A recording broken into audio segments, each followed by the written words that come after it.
800 से जायद तुलबा का HIV टेस्ट मुस्बत, 47 तुलबा इंतकाल कर गए।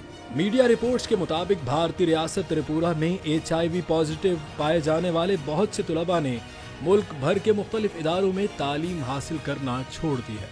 Tripura state AIDS control society के सीनियर ओहदेदार ने कहा कि हमने अब तक 828 तुलबा को HIV पॉजिटिव के तौर पर शनाख्त किया है, जिनमें से 47 तुलबा खतरनाक इन्फेक्शन की वजह से जान की बाजी हार चुके हैं।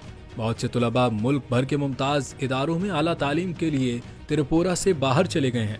त्रिपुरा एड्स कंट्रोल सोसाइटी ने 220 स्कूलों और 24 कॉलेजों और यूनिवर्सिटियों में ऐसे तुलबा की निशानदेही की है जो इंजेक्शन के जरिए मुनशियात लेते हैं, जिसकी वजह से HIV एक दूसरे में फैल गया। HIV एक ऐसा वायरस है जो जिस्म के मदाफाती निज़ाम पर हमला करता है और उसे इतना कमजोर कर देता है कि हमारा जिस्म किसी दूसरे इन्फेक्शन या बीमारी को बर्दाश्त करने के काबिल नहीं रहता।